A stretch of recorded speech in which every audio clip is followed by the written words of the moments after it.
Okay, so this is about where we left off.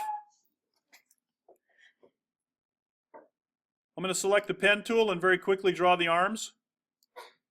When you click and drag, it drags two handlebars out. You've probably played a little bit with that, but maybe not understood it very well. Here's how it works. I click and drag in the general direction that the curve's going. Then I come down here and drag this way to affect the line between those 2 points. Since I want a sharp corner on this one, I'm going to hold the Option key down and click on it. Notice how the cursor changes. When I click on it, it's going to take the lead handlebar off. Then I'm just going to click again here without dragging. That just gives me line to line, point to point. Then I'm going to hold the Option key down again and drag a handlebar in the direction that I want the curve to go. Come back up here onto the torso and drag this way. Notice how the color's different between these two. I can change this color to this color by clicking the eyedropper tool and then clicking in here, and it'll change it to that same color. Then I'm going to go back and grab the pen tool, Option key, click here, and click here. Since I want both arms to basically be the same, I'll show you how to duplicate that in just a minute. But before I do that, I'm going to add the points down here on this part of the hand. Illustrator remembers the last color I used, so as long as I keep clicking and drawing, it's going to keep those same colors. The fingers can be either done separately or as one big object.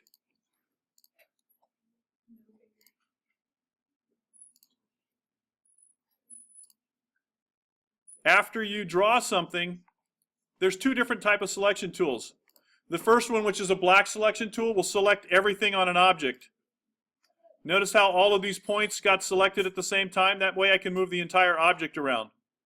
If I want to alter individual points, I click the second tool, which is called the direct selection tool. I deselect by clicking somewhere else, and then I can move individual points around on an object. So I can move the fingers around so that it looks sort of similar to the other one, although they're spread out a little more. I can also select the entire thing with this direct selection tool by, instead of selecting points, clicking in the center of the object, and you'll notice that it selects everything. I'm going to cut this and then paste it behind that other shape by holding the Command key down and hitting the letter X, selecting the object that I want to paste it behind, and hitting Command B for paste behind, so that this kind of looks similar to this. I can still mess around with the points and so forth if it doesn't look exactly like it, just to try and get it looking similar.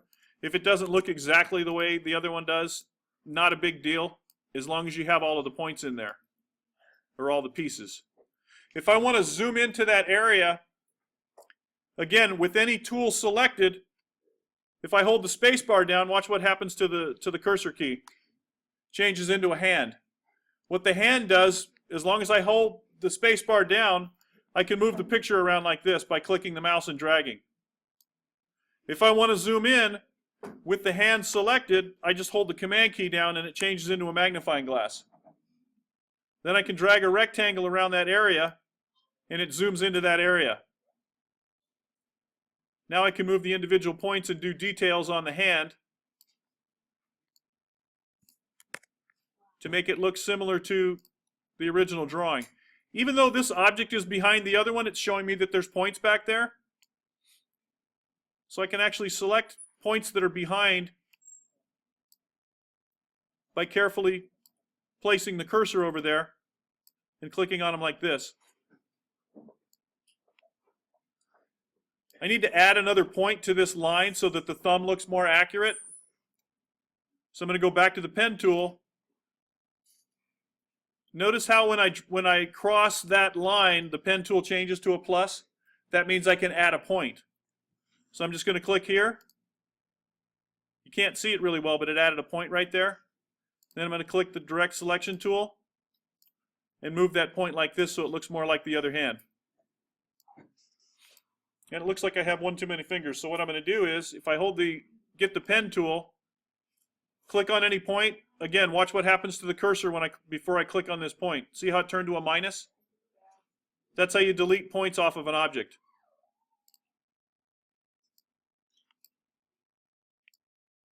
So again, these fingers can be separate objects, or you can create one object and just play around with the points.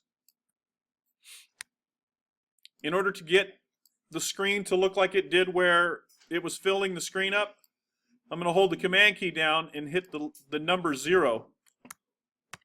And that puts everything back on the page. Remember, one of the most important things you can remember while you're working on this is every so often, every 5-10 minutes, save your file. It should already be saved. Here's what it's called up here at the top of the screen, monster2 _ your first initial last name .ai. When I hit Command S, since I've already saved it before, it will automatically save it. So everything I've been doing is worked on, is now saved. So I'm going to get the selection tool and select all of the things on his arm. And then I'm going to group it by holding the command key down and hitting the letter G. Now that's all one arm, one piece. To duplicate this, go to the rotation tool. Again, notice that there's a little triangle down here at the lower right-hand corner. So I'm going to click and hold this down and do the reflection tool. What the reflection tool does is it'll reflect across either the x-axis or the y-axis. And this is math. I know you don't think this is a math class, but when I hold the Option key down and click, I'll get this dialog box. If I click Preview, it'll show me which direction it's going to reflect. Since I want it vertical and I want to duplicate it at the same time, I'm going to click Copy. Now there's two arms on the front of his body. Since it looks like they're behind it or actually combined, I'm going to shift-click this, cut them out, click the torso, and paste behind. Okay, so this is the last thing I'm going to show you before I stop the video. Down here where the legs are striped, and also up here where the hair is, it looks like it's cropped really tight to the object because this is actually an actual drawing, and I think the original was done with crayons, and he actually painted this with coffee. So the brown stain in here was done with coffee. So I'm going to select the pen tool, zoom into the top of his head by holding the space bar and then the command key. And then starting up here in the corner, I'm just going to dummy up some hair real quick. And I'm actually going to go outside so that you can see how the clipping mask works.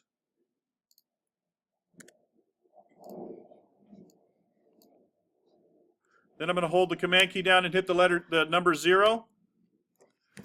And since I want his hair this same blue color, I'm going to choose the eyedropper tool and click right on this picture over here until I get a blue color. Over here in the color palette, which normally looks like this, this is the fill color, this is the stroke color. With the stroke selected, I'm going to click the black, and that puts a black line around the hair. Okay, so here's the tricky part. This is called a clipping mask. You're going to do the same thing here as on the legs, and I'll just walk through it really quickly. I'm going to select the object, which in this case is the hair. I'm going to cut it by holding the command key down and hitting the letter X. I'm going to select that part of his head and hit Command B to paste behind it. So now that this object is behind this object. Before I do anything else, I'm going to click the head, copy it. I'm going to hold the Shift key down and hit the hair, select the hair. Go to the Object menu, Clipping Mask, Make. Notice how it erased the color in here, but it clipped the hair off at the edges. Since I copied that part of the head, I can paste it behind by hitting Command B, and now this kind of looks similar to that. you can do the exact same thing with the legs. So I'm just going to draw 2 rectangles here. Actually, I'm going to draw one and then duplicate it. Then I'm going to draw a series of rectangles this way for the stripes in his legs. I'm not worried about the overlap because I'm going to do another clipping mask here. Now I'm going to hold the Command key and the Shift key down and click these other rectangles. I'm going to use the eyedropper tool and click on the blue. I'm going to cut them by hitting Command X. Select the leg and paste them behind by hitting Command B. Holding the Command key and the Shift key down, clicking the rectangle, and going Object, Clipping Mask, Make. The only thing I forgot to do, I'm hitting Command Z. The only thing I forgot to do was to select this rectangle and copy it. So I select it, Command C, select all of these, do the clipping mask, Object, Clipping Mask, Make. And then with that still selected, I'm going to hit Command B to paste it behind. So now I have a striped leg. They're not black stripes, but that's okay. You can make them any color you want. I'm going to use the selection tool and select it. There's a couple of ways to duplicate something. You can either copy and paste it and move it around.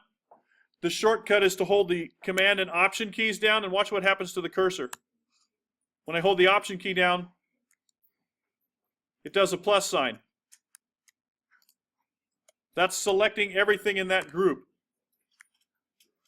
If you have the hollow selection tool, it looks different when I hold the Command key down.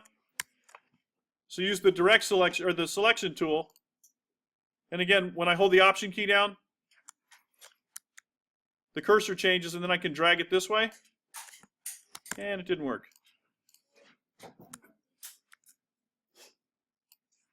Still didn't work. There we go. So that duplicated the legs. The last thing I'm going to do is cut these 2 pieces out and paste it behind the body. And then I'm going to hit Command S for save.